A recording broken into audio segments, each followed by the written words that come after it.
Today, Rockstar Games sits at the apex of the video game industry. Their reputation is built entirely on creating sprawling, living open worlds where players have the freedom to do whatever they want. But go back to the mid-1990s, and the landscape looks completely different. The industry was obsessed with playing it safe. Games were heavily sanitized, tightly controlled, and designed to fit neatly into retail boxes that wouldn't upset the status quo. Working right in the middle of this environment in London were two brothers, Sam and Dan Houser. They were young creatives embedded in the music and games industry, and they felt suffocated by an ecosystem that felt completely sterile. They were bored. They wanted to play something that felt genuinely dangerous. Their goal was to inject the medium with sharp satire and a rebellious edge that mirrored the underground culture they actually consumed. To pull that off, they couldn't just write a manifesto. They needed a functional, playable video game to act as the delivery mechanism for that attitude. But here is the detail most people forget. The Housers didn't write the code for the game that would define their careers. The actual development was happening hundreds of miles away, inside a completely separate Scottish studio called DMA Design. The Rockstar empire formed through a collision. It required a separation between the people who dreamed up the chaotic tone and the programmers who actually built the virtual streets. The Housers' primary critique of 1990s design was its rigidity. They were tired of linear storytelling that forced players down a predetermined hallway designed by corporate committees. They wanted an environment that reacted to the player, a virtual space that felt alive, messy, and entirely unscripted. Instead of pulling from traditional fantasy or sci-fi tropes, they looked to 90s punk rock and rebellious media. They wanted a game that carried the same cynical, anti-establishment tone as an independent zine. There was only one hurdle.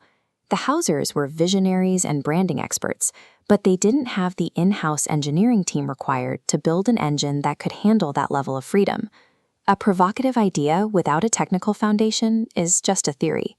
To cure the boredom of the industry, they needed to find a partner who could physically code the chaos. Meanwhile, up in Dundee, Scotland, the team at DMA Design was sitting in rooms packed with beige hardware, quietly testing a new technological framework. Their innovation? A top-down engine abandoning strict paths. They programmed AI cars and pedestrians to move independently through an open grid. Unscripted, they inevitably collided. A single crash caused traffic jams and panic, triggering unpredictable chain reactions. This is where the two tracks finally meet. The Housers stepped in as the publishers, providing the funding in the stylistic direction, while DMA Design served as the developers, supplying the raw, interacting mechanics. Once they saw what the Scottish team's engine could do, the Housers pushed DMA to abandon any remaining polite game design. They encouraged the developers to lean heavily into the most aggressive and unpredictable behaviors their simulation could produce. This collision gave DMA's technical experiments a defiant cultural purpose. The Housers' attitude had finally found a machine that could execute the chaos they had imagined. The ultimate result of this partnership hit shelves as the original Grand Theft Auto. The public reaction was instantaneous. The game triggered an immediate wave of media controversy, drawing fierce condemnation from politicians and securing bans in multiple countries.